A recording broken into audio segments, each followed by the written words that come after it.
And I'm so excited to have a special guest here tonight, attorney extraordinaire, I would say, for sure. She is one of the eminent appellate attorneys in Broward area, mostly Boca Raton as well. So I am happy to introduce everyone to Robin Bresky, one of these extraordinary people that I'm so grateful for her for the time tonight to introduce you all to. So once again, tonight's theme is watching your amazing life unfold. And like I said, I'm excited to peruse this, Robin. But before I go on, I want to remind everyone who's tuning in tonight that we are very intentional with these interviews, and I would love for you to set an intention, Robin, and then pick a number in your mind between 3 and 397 in my book. And what we basically do is this is Manifesting with Meg based upon my book, The Magical Guide to Bliss.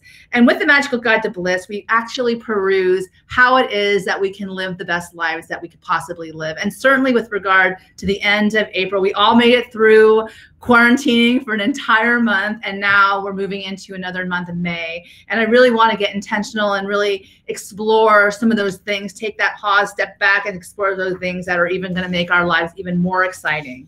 So before I go on, I want to introduce Robin, and it's going to be quite an introduction because this woman is amazing and she has quite the bio, I can tell you. She's the founder and the president of the law office of Robin Bresky. It's a boutique firm in Boca Raton that focuses, like I said, on appellate law and trust and estates. She's a driven, respected professional and has substantive experience providing litigation support for civil, commercial, and personal injury, family law, and criminal matters. So she has quite the boutique firm, and she's got quite the office as well. She's really set up a really incredible team to support her as well. And certainly if those areas are things you are looking for as far as, law, then definitely I would suggest you contact her. She's a resident of Boca Raton and a leader in her community. She is very much a service-oriented minded person, and she's a leader in her profession as well. She's the past president for the National Conference of Women Bar Association, a fellow of the American Bar Association since 2001, and a member of the Appellate Judges Conference, composed of state and federal appellate judges. I have to say this, she definitely has an incredible background, and I can't imagine where she finds the time, but she does. And she does things so well, and she's so prepared. And I've been very impressed in these short months that I've known her, that what she's done. And literally the list of all her accomplishments goes on and on. But most specifically, what I really admire about her is that she's a longtime volunteer and advocate for the Legal Aid Society of Palm Beach County. In her community, she's also a volunteer. And I want to point out that in 2006, before she joined the board, a year before joining the board, she received the Appellate Law Pro Bono Award. And in 2019, it goes on and on. I'm telling you, you guys are really going to be impressed with this lady. She was recognized by the Soroptimist International for her contributions to legal aid. And then she got a 2019 Women in Distinction Award for community service. So you can only imagine, to be recognized in those particular areas really does take a lot of work and a lot of her time outside of her profession as well that she gives to the community. And it's really commendable and really impressive. Also, she has a party every year at Mizner Park called the Bresky-Watch, and they raise money to support the nonprofit organization as well. So I want to say, I'd love to ask you more about that as well, Robin, in the show, because I think that, a lot of people wonder what they can do and how can they get involved in the community. And certainly, you by doing all these things, bringing such a wonderful event to the community and really shining in that way is something that, even people I would love to know more about as well. She's married to Dr. Kenneth Bresky, and she has 2 wonderful children as well that she's very proud of. And also, she's been included in the Florida Super Lawyers since 2012, which is amazing, and received the AVO Top Attorney Award in 2019. She received her Juris Doctorate from Chicago-Kent College of Law and Bachelor of Science degree from the University of Florida. So all of you guys out there who just got accepted to the University of Florida, she's a Gator, so that will make you really, really happy. She is the founder of a group called the Attorney Wellness Exchange, and that's how we met each other. Their goal is to offer and improve community health and improve marketing skills, as well as reduce stress and empower people to lead a happier life. And I really want to offer you the opportunity to talk about that as well, and how you came up with that idea and how you've been able to really make a difference in the lives of those attorneys that have been a part of your community there as well. So this woman is quite impressive on paper, but she's even more impressive in person. And that's why I had to have her tonight, to interview her tonight, to share a lot of wonderful insights that she may have to share with all of us, certainly, and during these stressful times where she's clearly taken those extra efforts to really look for balance in her life. So without further ado, I'd like to introduce all of you to Robin. Tell us a little bit about your life experience in your own words, outside of your bio, which is amazing, and how you got to this place in your career at this point in time. Well, thanks so much, Meg. Thanks for having me on your show. What a positive platform you have here to offer to people. I really appreciate the opportunity to be a guest. Well, let's see. I, as you mentioned, went to college at the University of Florida. Right after college, I had actually met my now husband, actually in high school, different high schools, but we dated on and off throughout high school and college, and we got married right after college. And I did not go to law school right away. I worked for a company that was an allied field. I studied broadcast journalism at UF, so go Gators. Very happy for all the new Gators. So I studied broadcast journalism, and graduating, I worked for a company that did radio research. It was a competitor of Nielsen. It was called Birch Scarborough, and I worked there for a number of years. I was an analyst, and then I was a training specialist, and I did a number of things. But I knew I wanted to do more. I knew I ultimately wanted to go to law school. So when my husband got an internship after he graduated medical school, he got an internship up in New York. So we moved up there. I studied for the LSATs, took the LSATs. We were there for 2 years. I then applied, and it wasn't New York, New York. It was actually Binghamton, New York. So I didn't love it there, but then from there we went to Chicago, where my husband got into a wonderful program at Loyola. He's a physician, and he did his fellowship there. And I had applied to various law schools, and I got into a law school out there called Chicago Kent, which was a wonderful experience. I actually went to night school. Oh, wow. I started law school when my son was 9 months old. Oh, wow. Oh, my gosh. New York, after we were married for 2 years, and moved to Chicago with my husband and my 9-month-old son, started law school, had my second child in law school, and I took some time off, but then went back full-time my last year, so I graduated with my class. It was a 4-year program because it was a night school program. I chose a university because they had full-time professors at night, not just the adjunct professors, so it was a wonderful experience. And from there, I worked at the state attorney's office in Cook County, which was a great experience. Back then, it was politically incorrect. They called it the mommy division. Oh, you're kidding me. It was in the 90s, and a lot of women worked in the appellate division, and so that's where I worked, and I found some great mentors there, and I started doing appellate work there, and that's where I really came to love appellate work.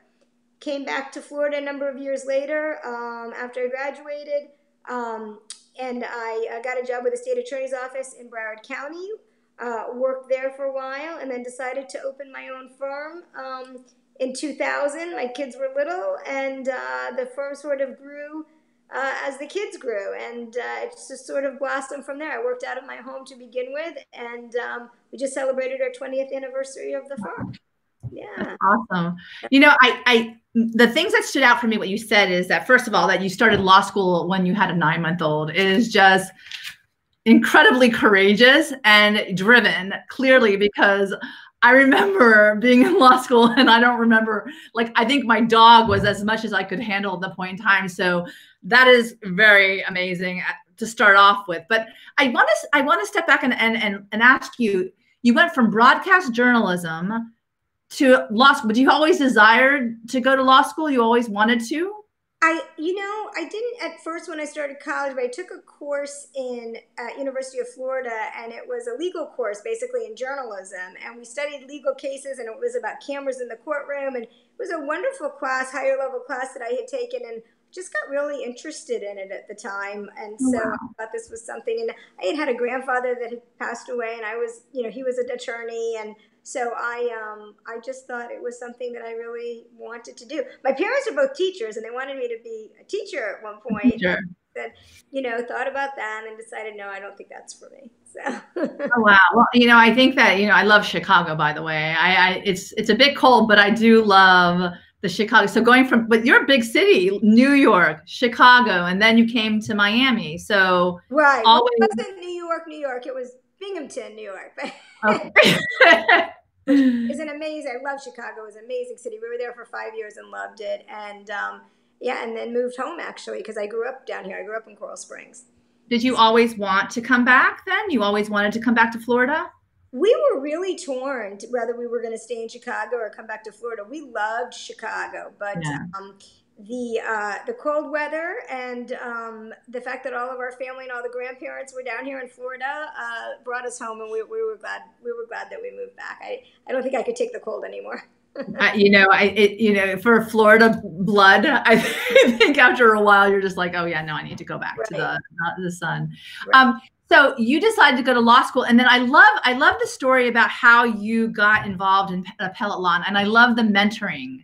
So tell us a little bit about your mentors, if you will, and how important that is for you now that you're at this point in your career. Sure. I think I had a mentor in law school, and she also was married with children. And she was a wonderful mentor. As you sign up like student mentors, but she still mentors me to this day. I call her wonderful all the time, and she's wonderful. And she had said to me one thing that really stuck with me. And she said, really the most important thing you have is your reputation. And once you lose that, you lose everything. Wow, and so it's so true. It's always been, was very important to me. She also told me law school, she felt like law school was like they scrambled your brain up, took your brain out, put it up and put it back in. Oh, that's true. I think that's also a little bit true because we tend to see things a little bit differently. Yeah. So, but no, she was a great mentor. And then the women at the state attorney's office were great mentors in showing me how, they worked and balanced family and all of that. So yeah, I've been very fortunate along the way.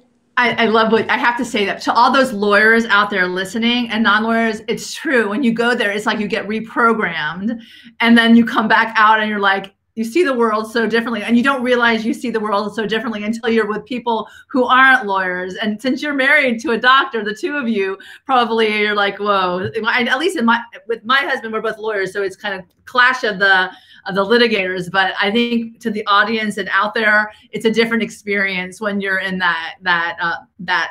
I think the way you see the world just changes. And I love how your mentor said, and I think to anyone out there who's listening, your most important thing you have is your reputation, your words, your character, your integrity, which I think is an amazing lesson to learn at the outset, because there's so much that would be guided by how you conduct yourself and your character and how you're seen. And I think that that's probably why you are so well respected in the community that you found yourself, is because your reputation precedes you, at least as far as what I can see and what I knew before I actually met you, which is, I think, is an amazing thing. You had a really wonderful mentor. And how does that impact you when you go and mentor other people as well? Well, thank you for the kind words.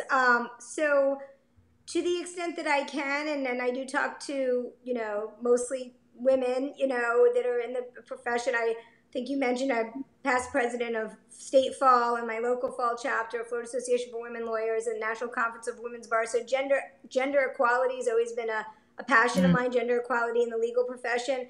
And so just, speaking to women about their experiences and sharing experiences and creating forums for others to do that, I think is really helpful. Understanding implicit bias and a host of other things, I think is really helpful for moving the needle forward. And every generation has a little bit of a different experience. So I think it's important to share the experiences, with younger people, attorneys that are first coming into practice now. But I think the best advice really is that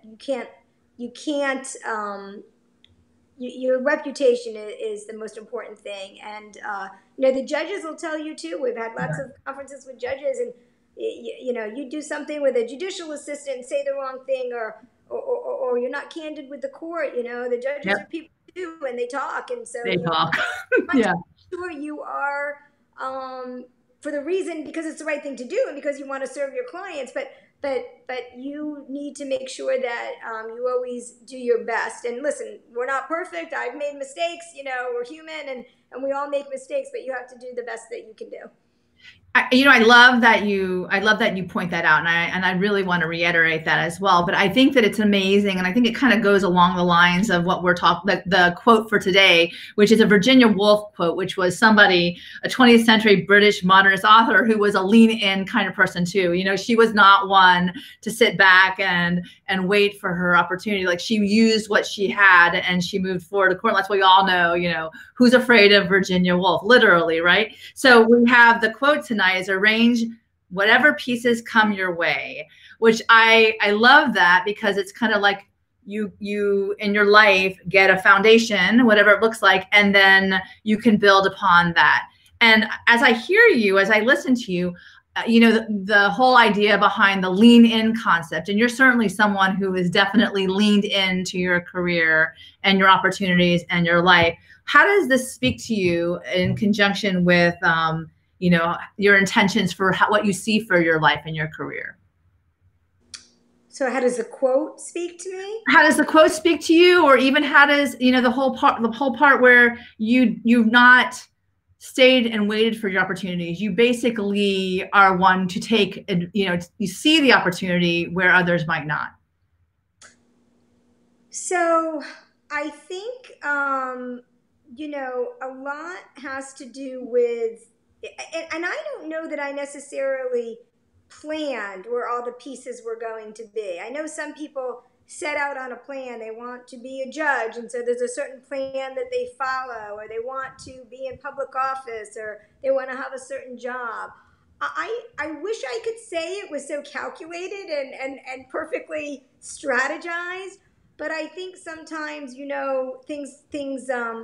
things happen for a reason. I remember when I was at the state attorney's office, for example, and I was loving being a prosecutor. There was a death threat, sadly, with one of the judges. Oh, wow. And so all of a sudden, the assistant state attorneys had to go through the metal detectors rather than, and wait outside with the people we were putting behind bars, rather than, coming in through a safe back entrance. And I was a mom of 2 little kids, and oh, wow. I just didn't feel that was safe, and I was concerned about it. And it was one of the reasons that I ultimately left there at the time, because I just wasn't feeling that was, and turned out 2 of the 9/11 bombers came through the satellite courthouse I had been working in at that time. Oh, wow. So thank God nothing happened there at the courthouse, but I left, and then I was like, now what? And I had wanted to have my own firm, but, I hadn't been practicing that long,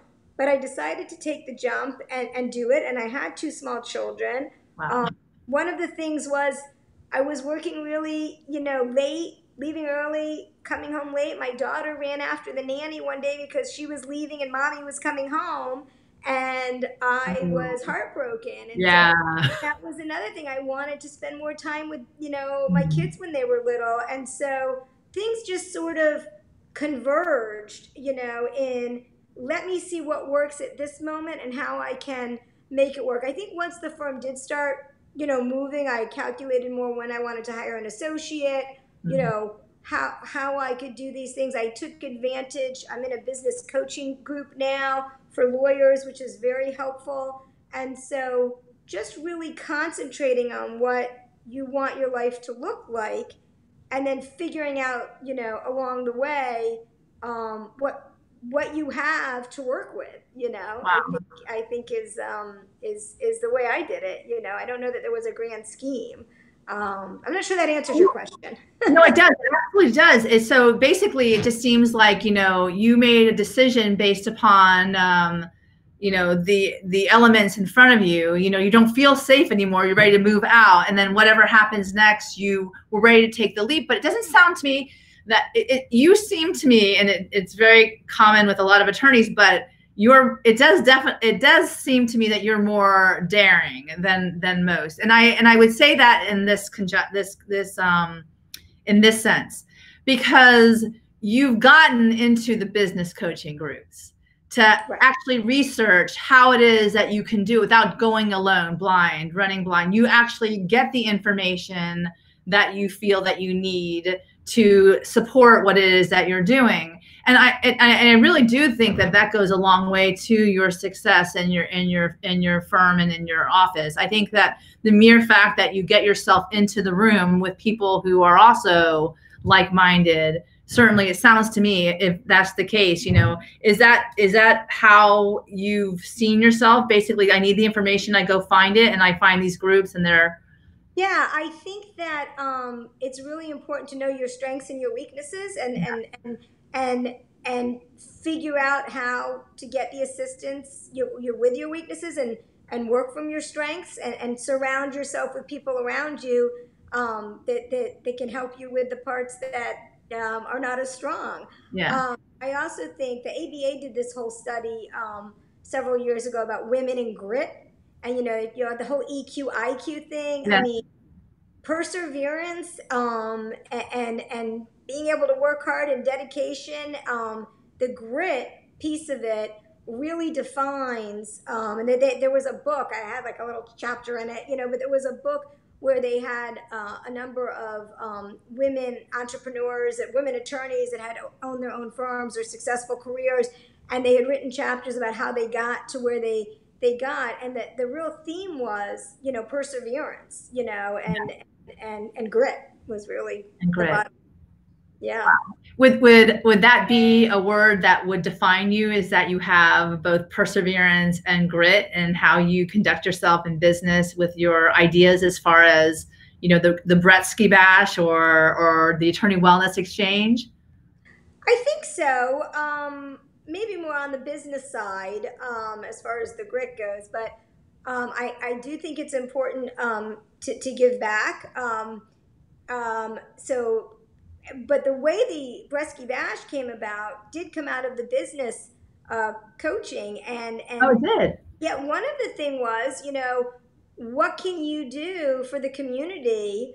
You know, and also, you know, there was a challenge to create some sort of signature brand, you know, as well. So it's not completely selfless, right? Because it also helps get our name out there, but at the same time, it is benefiting something that's very important to me, and that's the Legal Aid Society of Palm Beach County. And so we hope to grow that. We hope that every year it will be more successful, and by that I mean we can raise more dollars for legal aid and make more of a presence known.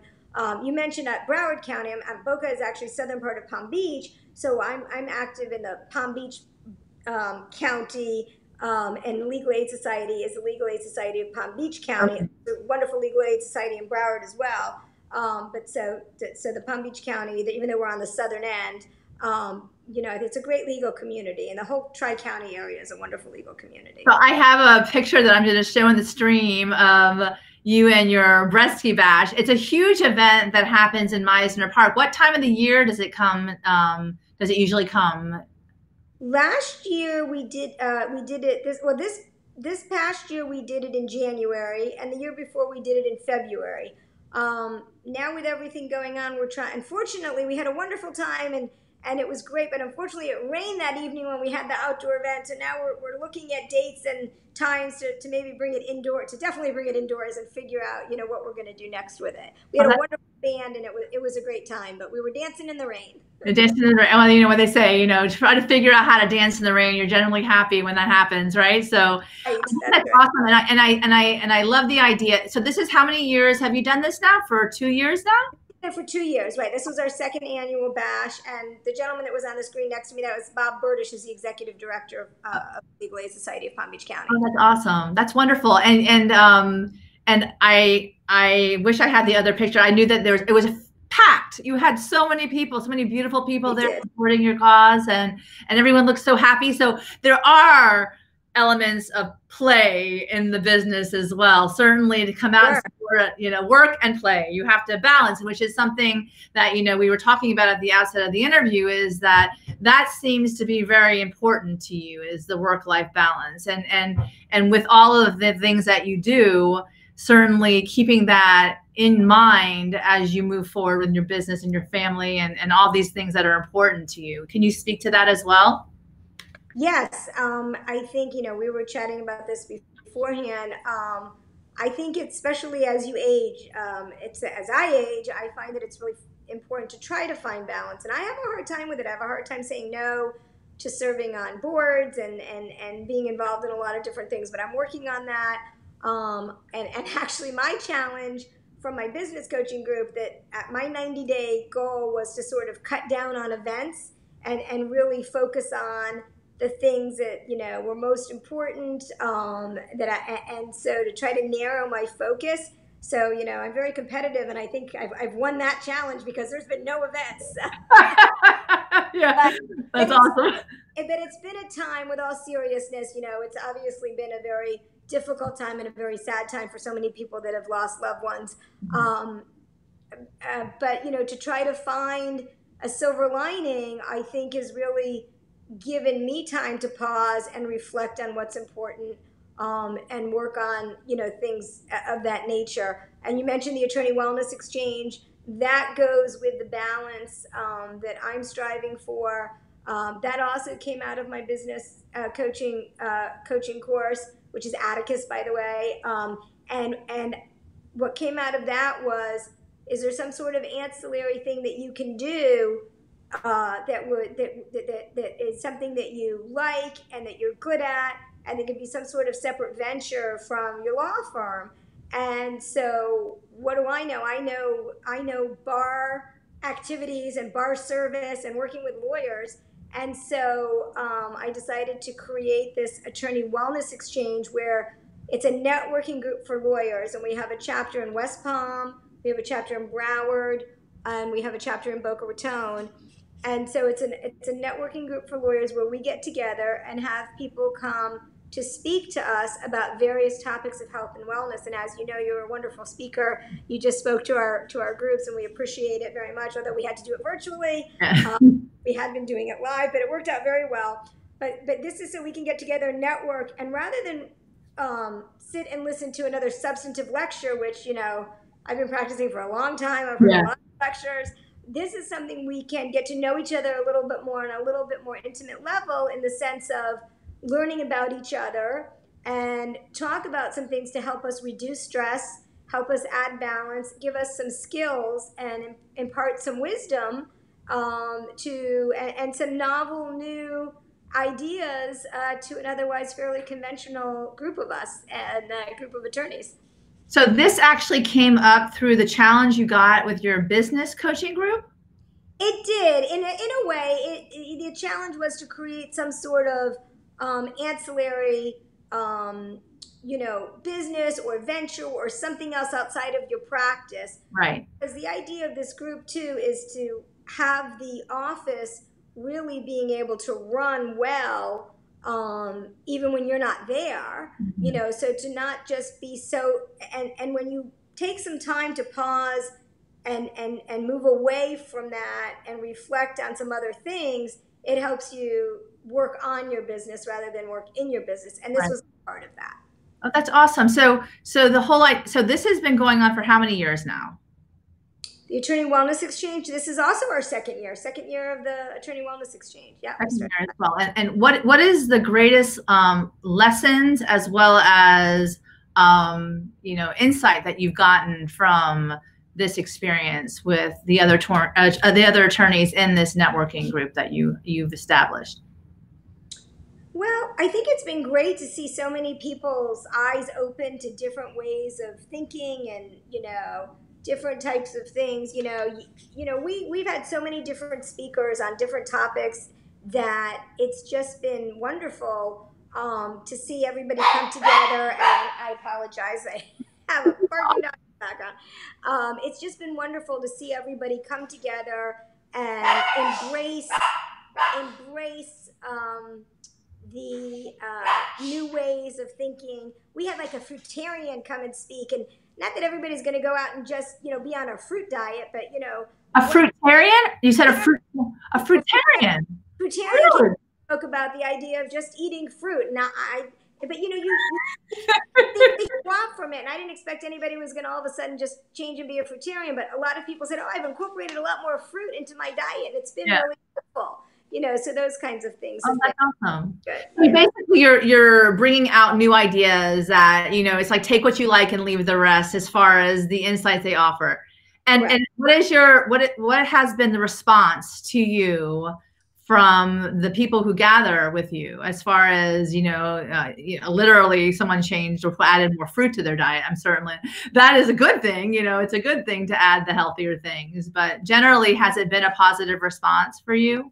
It has been a positive response generally, and the group is an invitation group. We ask attorneys if anybody's interested, they can certainly contact me and give you more information about it, but it's also so that we feel comfortable referring to the people in the group. Mm-hmm. And it's been and it's mostly people that own their own practices, and it's been good in the sense of, the hope is also that they'll bring these things back to their employees and their staff.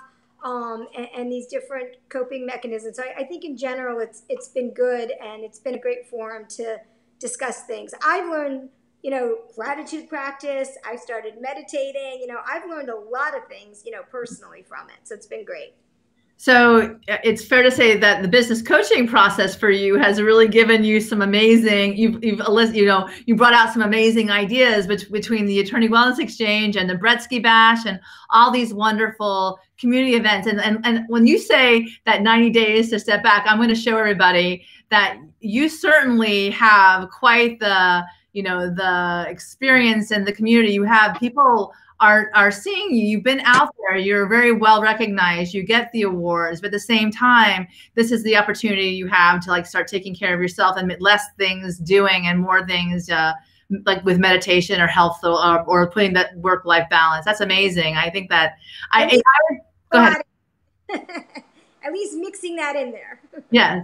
I have to say that the people that, it's generally in life when you see people that you admire, or you want to be around more people that inspire you, that you admire. And certainly when people come up with these kind of ideas to better themselves and make a difference in the world, I always like to share, because I think that those are the people that are extraordinary in this world, that they're actually stepping up to add to the betterment of the world rather than taking away. And when you're saying that service and pay it forward, and certainly with the mentoring faction as well, that it was really very empowering to you, especially for women, because it seems to me that also with fall and your initiative to do gender equality and to have women step out in the communities, I think is more impressive than not, because a lot of people are scared to do so. Rather than jumping in, they would wait to be invited in, which is something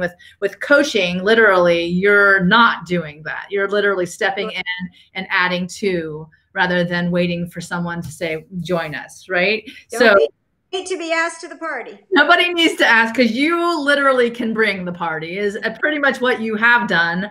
And so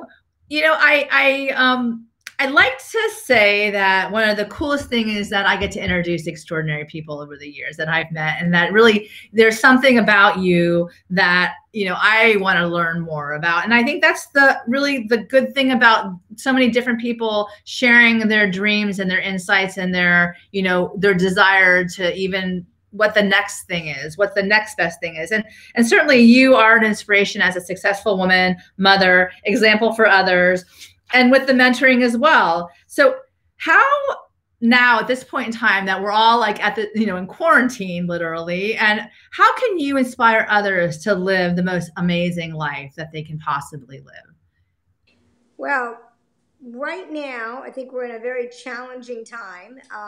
Certainly no expert on how to get through this, but what's worked for me is wherever we are in our situation, whatever life throws at us, I think what I've learned a lot through the Attorney Wellness Exchange and through various speakers is that we need to stop and be grateful for what we do have. Because your mind can go in so many different directions, and we're talking about this today on a virtual meeting. But if you stop to pay attention and focus on the positive, you're going to see more positive. There's a practice where you wake up in the morning. I think I mentioned this to you before when you were doing you talk about gratitude all the time. But you wake up in the morning, you say 6 things that you're grateful for, that, or whether it be I woke up this morning, or people Yeah. whatever it may be. But then you say 6 things that you are grateful because it's going to be good, and so you're looking for that. And I'm not one of these people that say, oh, if you think it's going to happen. I'm not saying that, but if you're focusing more on the positive, you're going to see more positive, because certainly there's a lot of negative out there, but our mind can really only focus on one thing at a time. And that's been a really helpful tool for me for just the last couple of months, to try to wake up in the morning and focus on the positive, and kind of set a more positive tone for the day. I'm not perfect at it. It doesn't always go as planned, but we try. Well, I do love that you say the gratitude practice. And I think that that is something that is always something you can do, regardless of what situation is unfolding around you. So I like that you point out as a tool that you use those 6 things that you're grateful for, or those 6 things that you intend to be grateful for when they do unfold. As far as that, I think that's great, because that's looking forward to. And I think that, that is going to change the tone for your day. And I'm sure if that's something that you've done, that's going to change the tone that has changed the tone for your day. So I do want to go on and say these kind of conversations and with regard to manifesting, it's quite exciting. And I think that, even with what you have done in the past and what you look to do in the future, I'd like to get a sense of where you are now as far as how you are manifesting the greatest life that you live. And that starts out with what's important to you now. So what is important to you now in this part of your life, as you've made all the initial, you're not a new attorney anymore, you're well known in the community, and now you're the next chapter. What is important to you now? Well, certainly being able to create that more of a sense of calm and balance. I like that. Really trying to be present in what is happening. I had a compliment a few years ago from somebody at a bar function. Said, they called me after. They said, it was so nice that we were chatting and you were really present. You weren't looking around the room. And I'm not always that way, but I thought, wow, that's a really nice thing to say. And it's really important that when you're with people, that you're present with what you're doing. And so practicing being present is important to me, to enjoy what's going on now, not thinking about what happened before or what's happening in the future. And it's an effort to be present with all the technology we have and everything. For sure. That's a really important thing that I'm striving to do better with. Bar service, I'm very involved with bar service and making our profession, continuing to help make our profession better. I love serving on the Board of Governors. I've been doing that now I'm in my 3rd term. I'm one of the representatives for the 15th Circuit, and very involved with that, and hope to continue to do that in a meaningful way, and serve the legal community and thereby the public.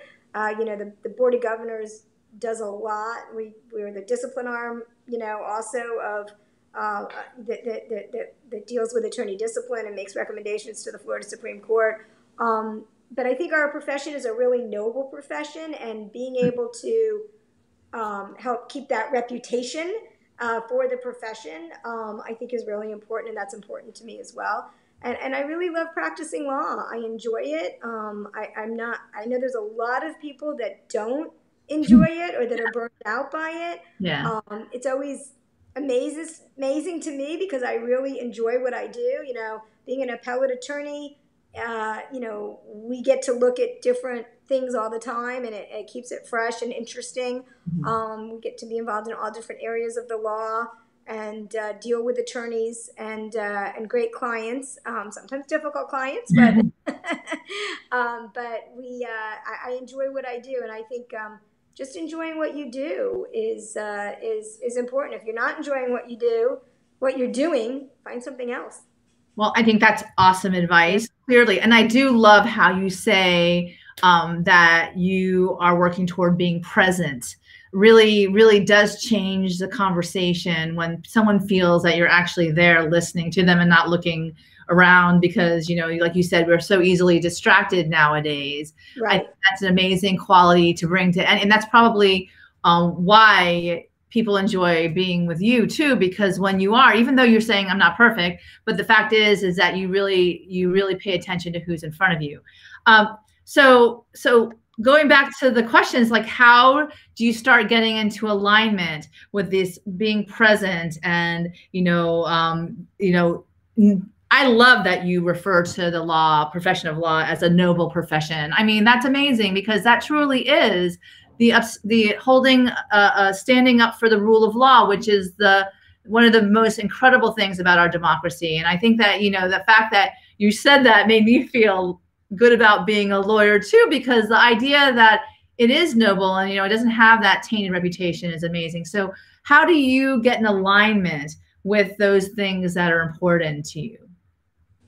Like in practice, how do I get in alignment? Yeah, like for instance, that you bring it to the table, you keep it, keep it in your mind's eye as you go about your day, and not allow the rush and the busyness of life, distract you from those things that are most important to you. Well, I definitely do get detracted and distracted. Running a law office and practicing law, can be difficult. But I think it's just a matter of knowing what's important to you. I don't know how to say it other than, setting out your living authentically, I guess, and doing what you think is right. Sometimes it's not the easy way to do it, and I'm not perfect, believe me, but I think that I don't know. I'm not quite sure I can answer the question because it's just sort of an autopilot thing, I think. Does that make sense? No, it does. It makes sense. Well, I think that the fact is that you've worked on yourself, like literally done those things that would allow you to be very focused and conscious on those things that are important to you, that maybe that is why it's become a habit, a very good habit for you. So I like the fact that it's on autopilot, because that's what we're kind of we're yearning for, is to do those things in our lives that are good, and it just happens. We just naturally, shift to that state of mind. I think that's really quite wonderful. So other than your gratitude tools that you've set out for us, what are other best tools and practices that you've used to manifest your incredible journey for now and for your future? What are best tools and practices? Well, I mean, I've learned over the last 2 years some great tips from the speakers from Attorney Wellness.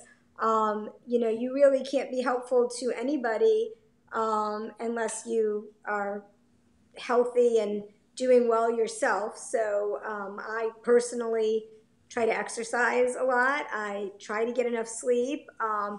All these things that sound like, such simple things, but really, unless you carve out time for them.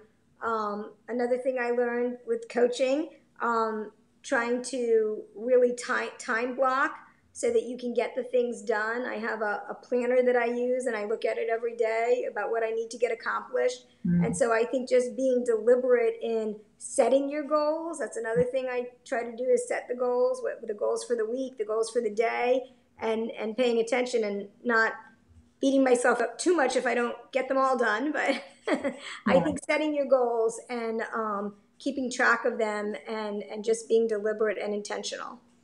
Which is probably something you need when you're actually executing on these incredible bashes that you're having at Mizner Park. I mean, you need to have an organized plan to succeed. And how does it feel when you're standing up there when everything comes to fruition and it's a successful event? I mean, imagine. Go ahead. I'm sorry. No, it's terrific when it's successful. I mean, we did get rained on, so yeah. It wasn't. Well, I don't think you can't really control that. And I do like to try to control a lot of things. There's only so much we can control. So yeah. That was sad because we would have had a bigger crowd and a more successful event. Yeah. But it was what it was, and it was good. But yes, when things come together, when you win a case or you have a victory, whatever it might be, it's wonderful. And I think also celebrating the wins, and I'm sure with coaching, you do that even if it's something small. When you celebrate your wins, you give yourself confidence. When I started this program, it was just celebrate the small things you've done, and if you hired a wonderful receptionist or you organized your office, celebrate the small wins. Yeah. Well, I think that's huge because everyone's like waiting for this huge, when it's done and it becomes the whole if and then, when everything comes to the end. But you're right. You're absolutely right. Celebrate the small things because those, turn into something even more and more. You build upon that momentum and that enthusiasm. And I think that's really important. I'm glad that you said that because everybody's like, oh, don't get too excited yet. We're not really there yet. We're not there yet. And then, but what you're saying is completely amazing in that, you're really intentional about those wins, no matter if they're big or small. They're just wins and they're important. So I want to commend you on that because I think a lot of people forget to celebrate, which is definitely, at this point in time, I think we all should celebrate the fact that nobody like in our household is like, getting kicked out after a month together. Right. So if you're living with your family and, someone said today, it was very funny. When does it come the time at the half point of quarantine that we just high five and we take another family and we'll start all over again? Because, literally all the wonderful things come out and all the other things come out. So well, listen, my children are grown. And so I'm not home with little kids. But I know from a lot of my colleagues and friends that, it's very difficult. Most of my staff is working remotely right now. And so it's a difficult situation, but we try to make the best of it. Wow. So I think that is actually a celebration too, is that we make the best of those things that, may challenge us the most. Okay, so at the outset of the interview, I asked you to set an intention and set your number. What was your number, and then what was your intention? 14 was my number, and my intention was really primarily to find balance and to, impart that, we need to be grateful for things, on a daily basis. I love that. And so so with our show, and then for all of you who are listening for the first time, the insight, the page she picks, the number will correspond to that intention. So now I'm going to ask Robin to read from my book with regard to that insight. Okay, from your wonderful book, Meg. So this is page 14, and it says January 12, Enchanted by Your Light. It says, no matter how you are feeling, get up every morning and prepare to let your light shine forth. Those with eyes to see will see and be enchanted by it. And this is by Paulo Coelho, Brazilian author of manuscript found in Accra. It says, each of you has a light within. There is no reason to chase fireflies for something that is already inside you. Just acknowledge when you wake up every morning that now is the time to let it shine. Each morning when you rise to live a new day, make a conscious choice to flip the switch and tap in. No matter how you feel, decide that today you will be a light in this world and choose to surround yourself with people whose acts of love will illuminate you as well. Today, decide to make a conscious choice to let your light show, smile from ear to ear, and just start to glow. If you beam in this way, rest assured that you will positively impact the lives of others throughout your day. Just as a child is mesmerized with the discovery of a firefly lighting up the night, those who have eyes to see you will be elated as you share your brightness in an otherwise dark place. Just as nature enchants as flowers come alive when the sun's light shines on them, if you so choose, the spark that lights you from within can become a shared, energetic force of beauty that will surely enchant those you meet. When you start your day with this magical mindset, life really can be something to behold as it bursts forth vibrantly and in the most beautiful way. That's awesome. As beautifully written. Thank you. Well, I have to tell you that definitely is perfect for you because you definitely shine. You bring a lot of people to the table who probably normally would be, you know, not curious enough to join in. And I saw that with a lot of the ways you interact with a lot of your community. And I think that's really commendable. And I think that more people like you who shine their light in such a way will open up the opportunities for others to really seek that work-life balance. And you know, it's funny that you were saying one of the tools was set out your 6 things you're grateful for at the beginning of your day, and that's what it basically said. That'll help you shine brighter, which is something that you clearly do.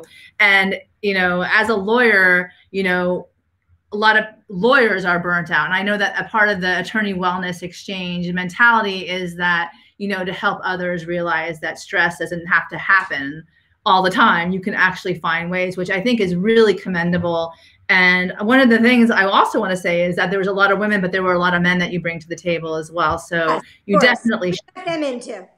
You let them in too, but you definitely shine. And I think that, you know, anyone out there listening tonight with regards to Robin, and the reason why I find her extraordinary is because she makes things happen, which is clearly how she's set forth in her community to make a difference, like I said at the outset.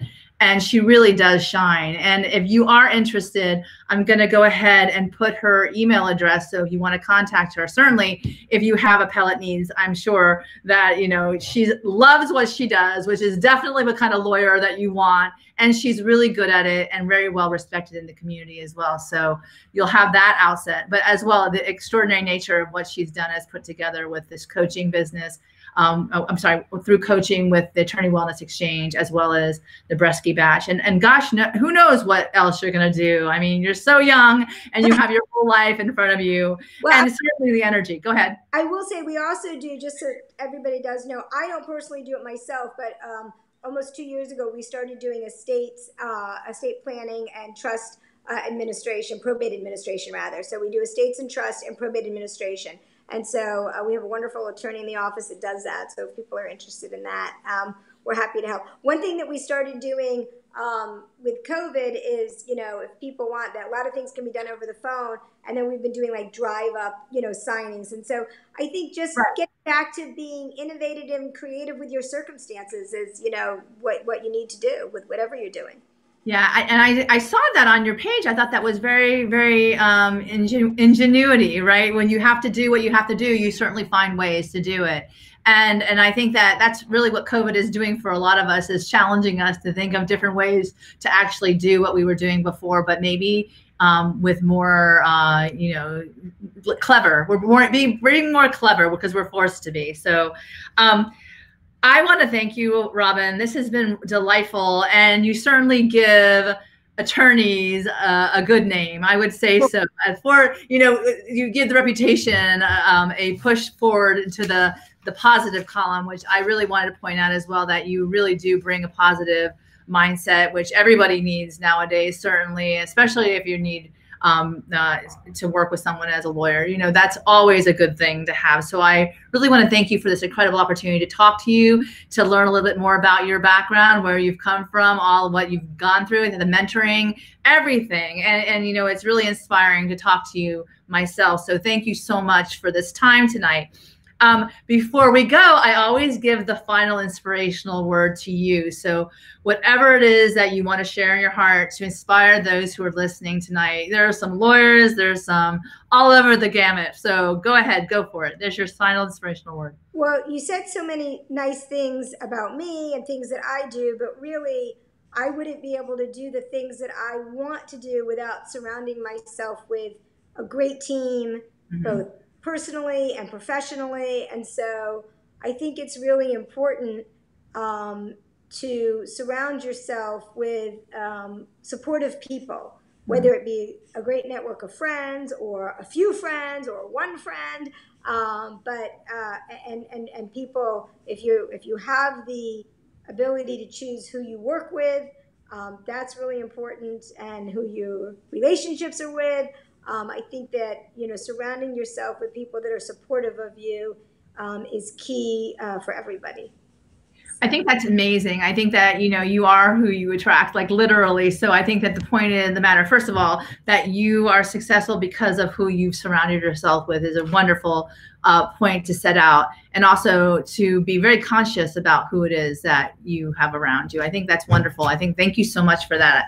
That is certainly, I think that leads to the success of a person, and more fun in life and more enjoyable in life to have people that you actually like to be around, right? So it's even better. At least like most of the time. Yeah, most of the time. I mean, we're all human, right? We all grind on each other after a while, Lord knows. But I do think very much so that you bring good people around you, then it certainly reflects in, like you said, your reputation as well as your character and integrity, et cetera. So thank you so much, Robin. I wanted to let you, if you want the opportunity to actually set out your email address so people can contact you.